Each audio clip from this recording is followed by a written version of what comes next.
Oi pessoal, tudo bem? Ralph Peter com vocês novamente, programa Livros em Revista, que vai ao ar toda quarta-feira, às 19 horas, pela nossa BCC Television.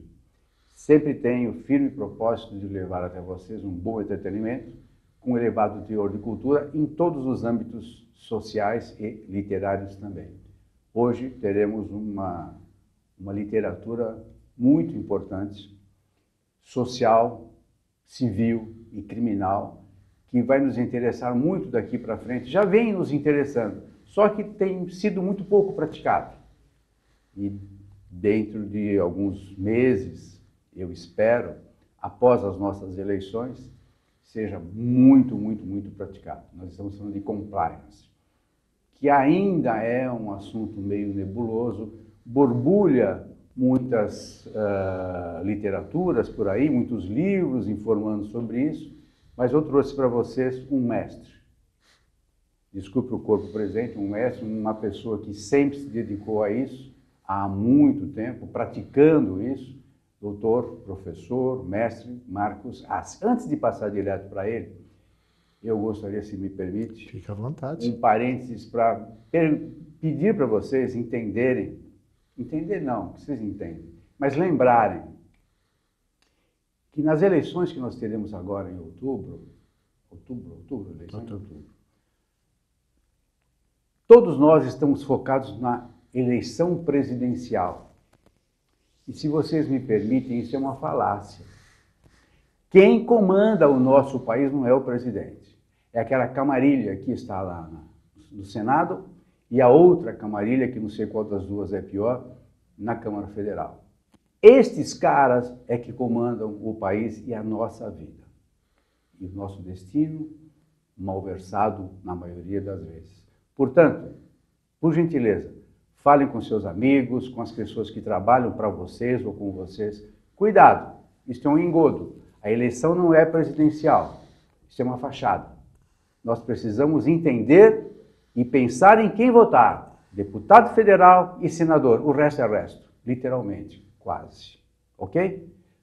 Vocês me perdoem, você também me perdoe, mas eu acho que isso é de extrema importância. Concordo, grau, gênero e número. Você vota no representante, mas quem escreve a lei está lá no Congresso. É claro. E depois, como vivemos numa democracia, nós vamos ter que engolir esses caras por mais 4 anos, alguns estão lá há mais de 20.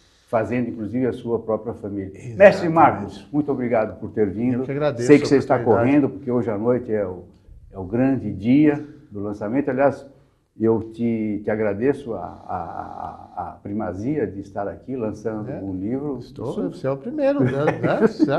Estreou de vez. E, embora nós tenhamos conversado já há muito tempo para você vir ao programa, né? Puxa vida. Deixa eu apresentar para vocês o professor mestre professor Marcos Assi, que apesar de jovem aí, possui uma carreira exemplar na área administrativa, no qual é reconhecido, muito importante isso, nacional e internacionalmente. Trouxe ao mundo um livro que é fácil de ler, apesar de toda a sua profundidade e importância. Compliance, como implementar, pela editora Trevisan. Mais uma vez, mestre, muito obrigado mesmo. Eu agradeço porque, assim, na realidade, né, já são mais de 16 anos, eu comecei a falar sobre isso, quando aqui quase ninguém falava, foi logo após até hoje é quase desconhecido, né? 11 de setembro, comecei a falar sobre prevenção e combate à lavagem de dinheiro. 11 de setembro, emblemático. Exatamente, por causa do terrorismo, quando o mundo todo ficou naquela loucura. E aí o pessoal lembrou que existia uma lei no Brasil que falava sobre prevenção à lavagem de dinheiro, que era de 98. Nós tivemos o evento de 11 de setembro de 2001. E aí lembrou-se que já existia uma legislação no Brasil para isso. Como o mundo todo começou a cobrar, eu já trabalhava em instituição financeira, até num banco árabe, né, que já era complicado com isso. Eles eram paranoicos com relação a isso, porque eles tinham que demonstrar para o mundo todo que quem cometeu aquilo eram outros, né? Outras pessoas que achavam que todo árabe é terrorista, né? Aí, pelo amor de Deus. Viram um estigma. Exatamente. Eles tinham problemas quando chegavam nos Estados Unidos, porque tinha a subsidiária lá. Eles ficavam 2, 3 horas no aeroporto para sair de lá, para saber o que estava fazendo, por que estava. sabe? Umas coisas assim que virou aquele inferno. É neurose, né? Virou uma Sim. neurose. E aí começamos a trabalhar com isso. Eu acho até engraçado que quando eu trabalhava na controladoria do banco, minha formação em contabilidade, né? E aí eles me transferiram para a auditoria interna. Eu, não, porque agora o banco vai implementar isso, eu quero que você ajude e tal, né? Eu falei assim, controles internos e compliance. Eu falei, controles internos, eu falei assim, pô, que beleza. Controles internos eu sei que eu sou da contabilidade. Mas compliance, eu achei que era um croissant com chocolate, uma coisa assim, com a goiabada, né? Era muito mais palatável. Pô, é melhor, né? Quando eu descobri o que era, eu falei assim, ai, minha mãe, agora eu vou ter que mexer com vaidades. E arrumar inimigos, né? Literalmente. Porque você tem que mudar o jeito de fazer o negócio. Então, e aí eu já venho há bastante tempo. E aí, quando eu fui fazer o mestrado em 2008, alguns amigos do mestrado me incentivaram, escreve um livro sobre controles internos, que você conhece isso. Aí foi o de controles internos, depois veio o de risco, aí depois veio o gestão de compliance. Aí eu publiquei a minha dissertação, que é controles internos e contábeis na gestão de tesouraria, falando sobre lavagem de dinheiro, fraude.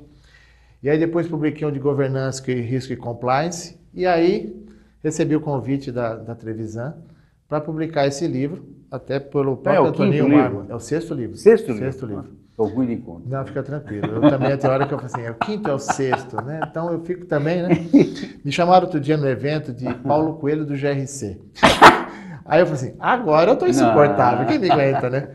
Não, eu acho que você é bem melhor. Não, com certeza. Mas tudo bem. E aí a gente começou a falar sobre isso e o próprio Antoninho Marmo, entrevistando umas conversas com ele, falou assim, se eu quero que você escreva um livro do teu jeito. Sem rebuscar palavras, sim, simplicidade, que até você... Qualquer pessoa entende. Você recebeu o livro, né? Sim, e fez até o comentário na sua coluna que eu passei pro pessoal, eu falei assim, agora eu tô me sentindo muito doido, né? Porque assim, essa questão que eu faço, né? Eu uso muito como um mantra B do Venerável. Os 3 segredos do fracasso. Como que é? Não ensinar o que sabe, não praticar o que ensina e se ignorar o que não se sabe. Aí eu brinquei outro dia numa palestra assim, ensinar o que eu sei, fico tão tranquilo, mas eu fui querer ensinar conduta e ética, agora eu não consigo fazer as coisas erradas, porque eu tenho que praticar aquilo que eu faço. É o que se espera de quem ensina. E quando eu não sei, eu tenho humildade suficiente para falar assim, eu não faço a mínima ideia que esse é os 3 segredos do fracasso. Não praticar isso. Então eu uso muito isso até com alunos, assim, gente, a gente não sabe tudo, tem que procurar. Eu não conheço todo mundo, mas eu conheço quem conhece. Sim. É uma das coisas que eu falo assim, olha, você não precisa conhecer tudo, mas tem que estar próximo de pessoas que possam te agregar. E Esse aí é eu o sempre segredo tenho. dos grandes vencedores, né? Exatamente. Até nesse livro, eu convidei a Roberta Volpato, que é lá de Santa Catarina, uma pessoa que eu acabei criando uma amizade. Você menciona muito ela. Né? É porque ela me ajudou a escrever a parte a questão de anticorrupção, que ela é especialista em auditoria de antissuborno, da ISO 37001, e a parte de cooperativa médica, que é o que ela atende. Eu atendo cooperativa de crédito. Então nós fizemos um mix entre cooperativismo e mostrando essas questões de cooperativa, que é um ramo que está crescendo muito no Brasil e precisa muito de compliance, por quê? Você tem várias pessoas a cada mandato substituindo, porque o modelo é da empresa. As pessoas vêm e vão, e o compliance tem que estar onde? Na empresa. Ele é burocratizante, não? Se fizer errado, sim. Que é isso que eu ensino para as pessoas. Mapeie o processo, entenda o que faz. Primeiro, para depois escrever. Porque as pessoas querem pegar a lei e colocar para dentro da empresa, às vezes ela não tem tamanho, ela não tem porte, e não tem condição de atender aquilo. Esse é o principal erro que eu vejo as pessoas quererem fazer alguma coisa. A lei mandou fazer, mas eu tenho condições de fazer? Dá para fazer? Mas inclusive, uma das perguntas que eu tenho aqui para te fazer. Nós estamos... Fica à vontade. O compliance, eu vi, e pelo que eu li no teu livro, o pouco que eu conhecia, você veio para esclarecer efetivamente. Foi muito bom mesmo. Ele serve para quem quer ser honesto, para quem quer dirigir a empresa honestamente. Exatamente. Então, por que tem que ser uma empresa grande? Porque qualquer empresa pode aplicar aquilo lá. Qualquer uma pode aplicar. E quando eu falo aquilo lá, você me perdoe, sim, é aquilo lá mesmo. Aquilo lá mesmo. Mas não é um desrespeito. Não, mas é isso. Mas eu quero dizer o seguinte, que as pessoas que estão envolvidas na gestão, se forem pautadas por aqueles princípios que não são teus, você só esclareceu. Aí você tem um lance de lei, Sim. conceitos, preceitos e vai por aí. Nós vamos ficar no melhor dos mundos, literalmente. Vai ganhar todo mundo. O administrador, o sócio que não aparece, Sim. o sócio societário, o sócio que faz, o sócio e os fornecedores. A impressão que dá é que é igual algumas religiões se propõem, eu vou solucionar os problemas do mundo. O que falta, efetivamente, para pequena, média, grande empresa se pautarem por esses preceitos que você tão bem definiu? Eu digo que a questão do compliance, a primeira coisa é a proteção da empresa. Ela se proteger, porque ela coloca pessoas para representá-la. Então, se ela não determinar quais são as suas regras de negócio, como se funciona o teu interno, sabe? Então, por exemplo, todo lugar que eu falo, não importa o tamanho. A minha empresa é uma empresa pequena, que tem lá 2 sócios, 2 associados e alguns consultores que prestam serviço para a gente. Eu tenho um termo de conduta e ética, determinando o que a pessoa tem que fazer, porque ela me representa no meu cliente. Ela me representa fora da empresa. Então, independente do tamanho da empresa, ela tem que ter um código de conduta e ética determinando o que ela entende pelos objetivos da empresa, a missão, o que é permitido, o que não é. Assim, para determinar uma linha de raciocínio dela. Por quê? Hoje, com essas questões do acordo de leniência, que veio depois dessa questão da corrupção e lavagem de dinheiro, a empresa tem que ter um código de conduta e ética, políticas de prevenção à lavagem de dinheiro, de corrupção, ela tem que ter treinamento para os funcionários e os procedimentos principais deles identificados. O que as pessoas fazem, quem que faz, quem é que aprova, quem que autoriza, todas as questões. Por quê? Se algum funcionário fizer alguma coisa errada, prejudicar a empresa ou prejudicar um cliente ou um fornecedor, a empresa ela terá por obrigação sanear esse dano causado. Só que, se ela tiver as políticas de conduta e ética, as políticas de prevenção à lavagem de dinheiro, fraude e treinamento para essas pessoas, eles assinarem que tem ciência daquilo, a empresa honra com a parte financeira, mas quem será utilizado na justiça será o CPF da pessoa que causou o dano. Punido, vamos chamar o punido. Vai ser o punido. Então a empresa, ela continua com a sua operação, mas a pessoa que causou o dano... Elimina o cancro que se formou ali. Exatamente. E aí o que acontece? Agora, o problema maior é quando o corpo diretivo, alta administração, é parte integrante do processo. Que aí é uma das coisas que eu começo a comentar, porque agora tem muitas das empreiteiras, nem vou citar nomes, muitas delas contrataram um monte de agentes de compliance. Assim, não adianta ter 120, 200, não é a quantidade.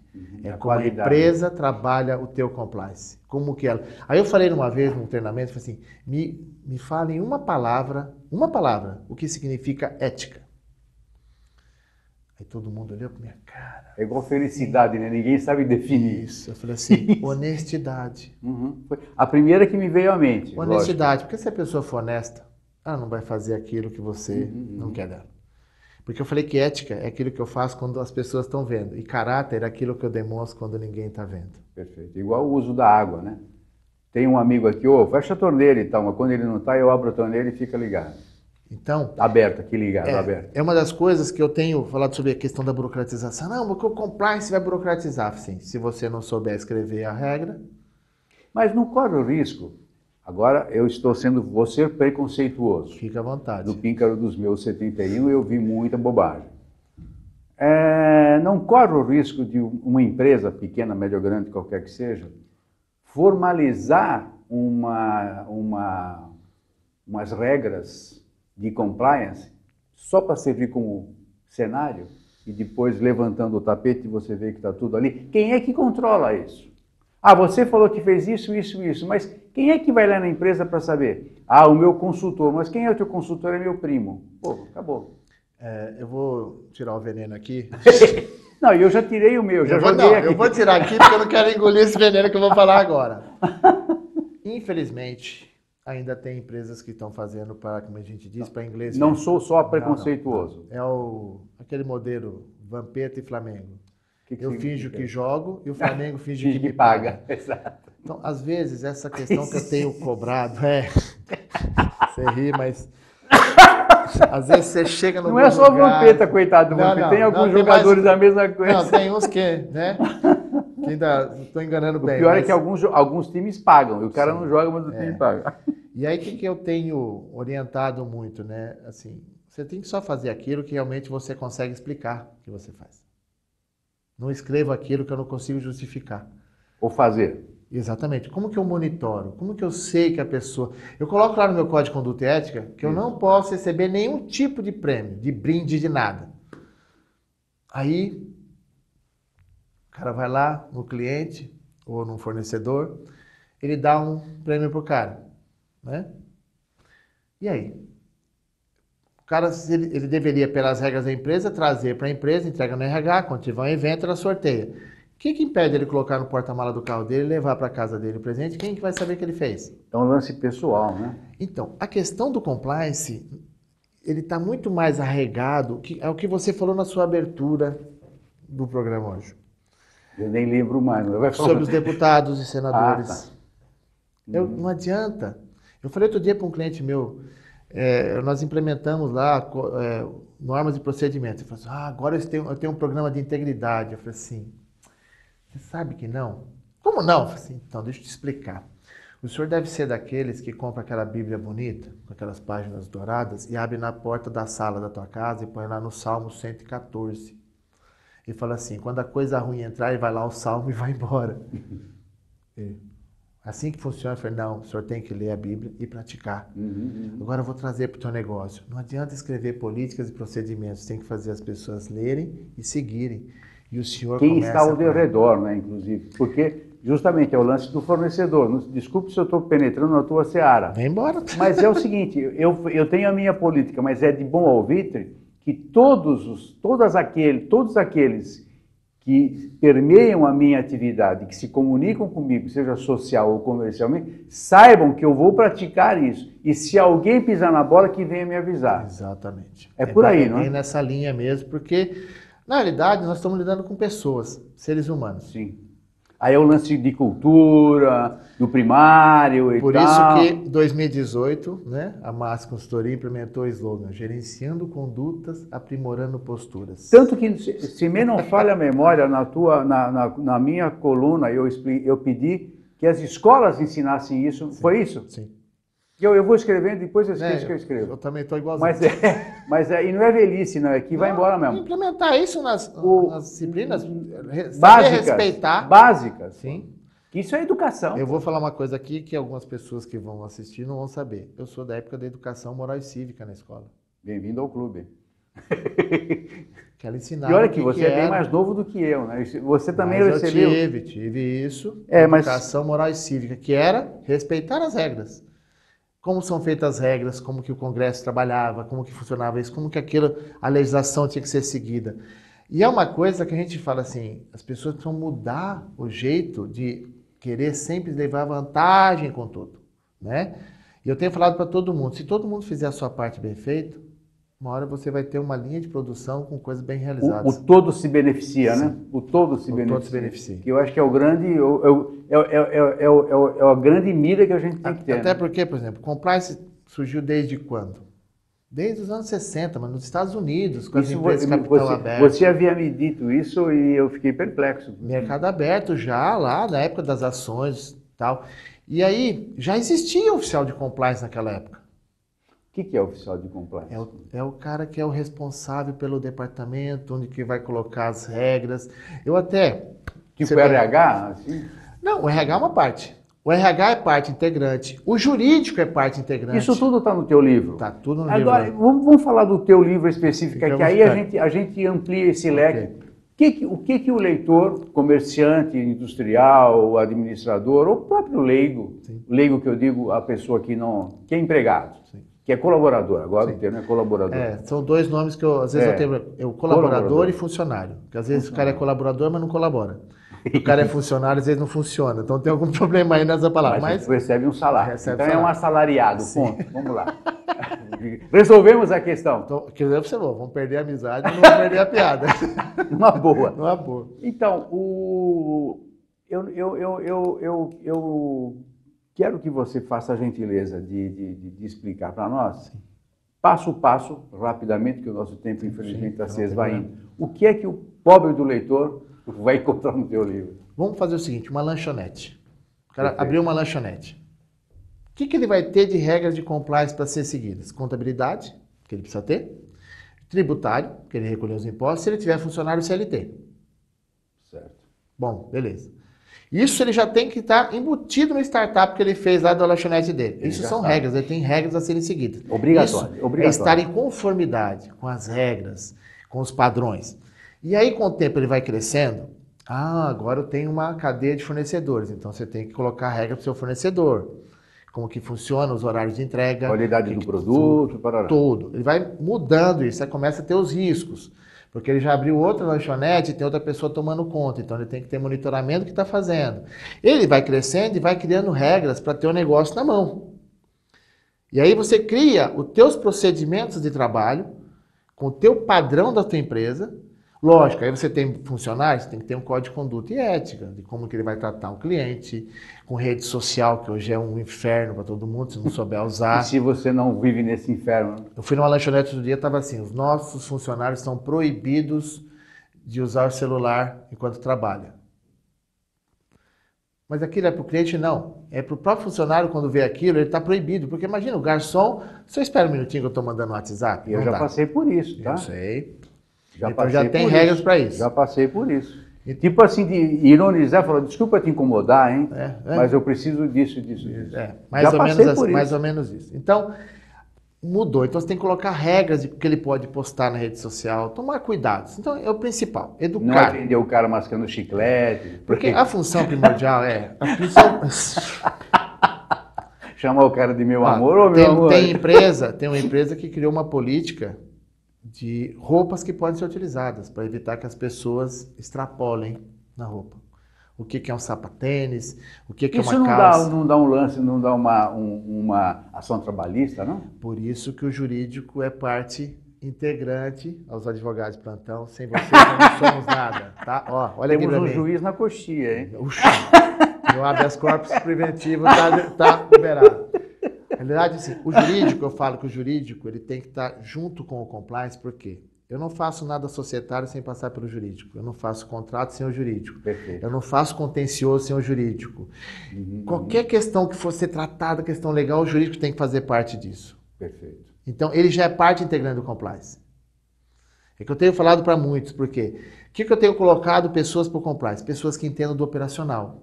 Que entenda que existe contabilidade, que existe tributário, que existe TI, que existe o negócio, que existem pessoas. O RH também é parte integrante disso. Lugares que você tem uma pessoa de compliance, o que ele vai fazer? Sozinho nada. Eu crio comitês. Coloco os principais gestores da empresa para participar disso, que a decisão seja colegiada. Que todo mundo defenda a empresa. Desculpe te interromper. Isso ainda não é obrigatório. Não. Haverá um momento que isso será obrigatório ou não? Na realidade, isso é uma melhor prática que a gente vem adotando já há algum tempo para poder facilitar esse entendimento, né? Óbvio, tem empresas que já fazem isso com maestria. Semana passada eu estava dando treinamento de auditoria de controles internos, riscos e compliance para conselho de administração de uma cooperativa. Nesses meus 16 anos que eu trabalho com esse treinamento, é a primeira vez que eu dou um treinamento para conselheiros que eles tinham acabado de assumir, faz 2 meses. Eles estavam fazendo um treinamento do que eles deveriam cobrar da área de gestão. E coincidentemente, o pessoal da gestão dessa cooperativa já tinha treinamento comigo. E eu falei assim, ô professor, já está aqui? Eu falei assim, você vai dar treinamento o quê? Para o conselho de administração. Sobre o quê? O assunto controle. Nossa vida vai ser um inferno. Eu falei assim, eu acho que vai. Porque o senhor vai colocar o que eles têm que pedir, né? Exatamente. Então, você vê que tem Tirou empresas... a zona de conforto. Exato. E tem empresas, assim, que já estão engajadas com essa questão da mudança do que tem que cobrar das pessoas, né? Porque, assim, se eu não cobrar a mudança de postura, pode implementar as melhores políticas do mundo, que não vai resolver.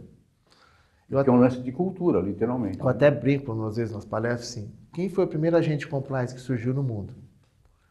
Pessoal, não sei. Assim, na realidade, foi Moisés, que foi lá... Levou o pessoal, primeiro ele foi gerente de logística, né? Que tirou o pessoal do Antigo Egito, levou para a Terra Prometida e abriu o mar. É bom na logística para dar, né? Muito. Atravessou. Literalmente mágico. Né? Chegou lá e falou, agora eu quero que você vai direcionar o meu povo. Aí Deus, que era dono de tudo isso, chamou ele e falou assim, ó, agora você é meu agente de conformidade. Vou te dar os 10 mandamentos, você vai descer e mandar o povo seguir. E Moisés desceu com os 10 mandamentos, leu e falou assim, a partir de agora temos que seguir. Como é que é? Derreteu o bezerro de ouro. Já falou, olha só, saiu um pouquinho, você já virou bagunça de novo. Aí passou alguns anos, veio Jesus Cristo, já com o modelo de governança corporativa, que a primeira reunião de conselho que a gente tem noção é a Santa Ceia. Que teve reunião de conselho de administração. Né, que eu falo para todo mundo que os apóstolos se transformaram em conselheiros. E teve até informação privilegiada que um dos conselheiros levou a informação para fora. Teve o insider trading, que o pessoal fala muito. E aí Jesus... Até foi pago, né? Sim, foi tem remunerado o valor por de isso. cada valor da já ação. Teve propina já. Valor da ação. Tinha que ter um antissuborno naquela época também. E aí, Jesus, né, com aquela experiência toda, falou assim, gente, ó, o principal investidor disso aqui é meu pai, é Deus, e nós vamos mudar os 10 mandamentos. Agora serão 2 mandamentos. Amar a Deus acima de todas as coisas e o próximo como a ti mesmo. Aí eu faço a pergunta, se o povo não respeita a lei de Deus, aquilo que está na sua intranet como código de conduta e ética serve para quê? Para atender a auditoria ou o órgão regulador. Esse é o princípio básico que eu falo do compliance. Seguir as regras, fazer que as regras sejam seguidas, ser honesto.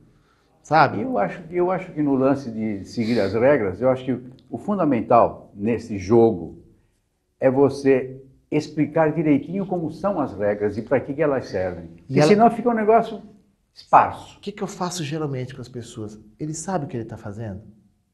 Por que ele faz? Qual que é a importância dele na engrenagem? Aí, você tirou daqui a importância dele no Ele tem que jogo. entender para que ele faz. Porque às vezes eu pergunto, quando mapeio o processo, assim, o que você faz? Eu ajudo ele. E ele me ajuda. Olha que beleza, tem trabalho em equipe. Eu falo assim, mas qual é o nome do teu processo? Não sei. Às vezes a pessoa trabalha na empresa e não sabe o que a empresa faz. E é bom que vocês saibam que o que ele está dizendo não é um mero exemplo. Isso acontece cotidianamente. É o tempo todo. Não é um mero exemplo. É uma ocorrência diária. Teve um funcionário que fez um negócio errado, eu perguntei para ele, mas você não pensou que estava errado? Meu chefe disse assim, que eu sou pago para fazer, não para pensar. Nossa, eu ouvia isso quando era criança, ainda existe isso? Eu falei, Deus é pai agora. Ainda existe isso? Existe. Tem uns que... Você falou em palestras e tal, provavelmente na vinheta vai aparecer o teu site, as pessoas que precisam dos teus ensinamentos. Tem lá como fazer o contato, lá na massiconsultoria.com.br. Fala assim, ó, preciso dessa pessoa aqui para vir mudar a cabeça das minhas pessoas. E a gente dá um jeito. Uma vez um conselheiro falou assim, sabe o que eu odeio na sua palestra? Eu falei assim, o quê? Você entra na mente da gente. Você coloca coisa do cotidiano, a gente se enquadra nisso, aí depois a gente se vê obrigado a fazer. Eu falei assim, opa! É isso aí, né? Temos um Sherlock Holmes de plantão. É para isso que é a palestra, para mudar a disseminação de cultura. O que as pessoas acham que falam isso, eu particularmente já presenciei isso, infelizmente. Tem certas palestras que você não sabe a que veio. Você ouve uma piadinha ou outra que é absolutamente necessário e tal, tarará, mas às vezes você fica lá 1h30, 2, e você sai tão vazio quanto entrou. É a falta da profundidade, que é depois não fala como isso, fazer. Né? É um absurdo isso, porque e gasta-se uma grana, a empresa pagou e tal, o tempo que você não contabilizou ali e tal, e para mim... não reflui em coisa alguma. Pô. E para mim me facilita, porque como eu tenho minha base em contabilidade, eu fui contador, fui controller de instituição financeira, aí depois me tornei auditor, aí depois me tornei controles internos, compliance e risco, e hoje eu tem certas empresas que eu faço revisão até do estatuto societário. Sim, porque você olha o tabuleiro de cima, né? E em alguns lugares... Você vê o jogo todo como em tá, alguns né? lugares, o presidente do conselho me chama para destituir conselheiro, porque como é amigo dele, manda o consultor, né? Porque se tiver que bater em alguém, bate no consultor. Aí vai lá o ACE, né? Então, você é pago e bem pago para isso, diga-se de passagem. De vez em quando tem essas questões, velho. Bom, meu caro, infelizmente o nosso time já... Eu imagino. Eu vou te liberar. Eu imagino. Se você está indo já para Trevisan, que, aliás, dê um abraço no Toninho. Até aproveitando uma pessoa fantástica, um empreendedor maravilhoso. O nome do livro, Compliance como implementar foi dado pelo próprio Antoninho Marmo Trevisan. Orgulhe-se disso. Porque ele falou assim, é o ACE que está fazendo? Põe aí como implementar, porque ele se conhece. Isso que eu chamo de livre e espontânea pressão. Mais ou menos isso. Só. Você escreve que eu dou o nome. Eu falei, tá bom, sem problema nenhum, né? Antes de terminar contigo, deixa eu agradecer ao nosso pessoal técnico, que sem eles nós não estaríamos aí permeando em todos os vídeos e maquinetas que esse pessoal possui. Está no carro, está assistindo a gente, felizmente, né? Graças a Deus. Maria Estela Guedes, que através do seu site www.com, situado em Lisboa, nos insere, literalmente, abre as portas do universo lusófono para a gente, que dá uma audiência muito grande e, acima de tudo, muito gabaritada, que é o que a gente pretende nesses 12 anos de trajetória. E meus livros já estão em Portugal também, tá? Olha só. Na Amazon. Olha, Amazon Portugal. Bom, a Amazon você está no mundo todo, né? Não é só Mas lá em Portugal, porque por causa da língua por portuguesa, causa do idioma, né? facilita muito, né? E você pretende traduzi-lo para outros idiomas? Já tem pessoas aqui que me procuraram para traduzir para o espanhol, Perfeito. para poder fazer isso. Eu né? acho que tem um cabedal muito forte para isso. Eu já dei treinamento para o Banco Central de Angola sobre compliance, controles internos e risco. Por isso que lá. eles faliram? Não. Não, ainda não. Isso é... Foi depois. Não, só para derrubar, mas Então, não derruba para Foi depois. Depois da quebrada eu entrei. Não, justamente, não, porque eles falaram porque não seguiram o que eu falei, obviamente. A gente orienta, né? A gente dá o caminho, né? Meu medo é levantar a placa. Eu te avisei, eu já sabia. Eu não te avisei? Então. E deixa eu falar. Que coisa. E agradecer também à jornalista Natália Fernandes, que fez esta ponte muito boa e muito útil entre nós. Eu agradeço muito a Natália. Quem precisar de assessoria de comunicação, ela natalia@zarucomunicacão.com.br ou nos telefones em São Paulo 11 2157 0005, 5.000 ao contrário. Meu caro, muitíssimo obrigado por ter vindo nesse sufoco todo. Não, tranquilo, poder falar sobre o assunto para mim, tranquilo. São 6 livros que você já editou. 6 livros. Que venha o 7º, 8º, 9º, 10º, que não pare por aí. Com certeza serão todos fluidos e benéficos como este que você acaba de editar. Portas abertas e janelas idem para os teus interesses. Eu agradeço. Fique sempre à vontade. Eu agradeço muito a oportunidade, é bom poder externar, né, um pouco. Como eu não tenho, meus filhos não querem seguir, eu falei assim, então eu vou escrever os livros. E as pessoas para mim um dia falaram assim, não é que aquele rapaz serviu para alguma coisa, né? Aí vamos viver de direito autoral. Eu toco o barco. Mas você tem muita lei para quem? Porque se ganha com livro, melhor não tocar nesse assunto, não. Só vou começar a dar tristeza. Mas vale a pena. Pessoal, obrigado pela companhia, presença, audiência. Até a próxima. Tchau, tchau.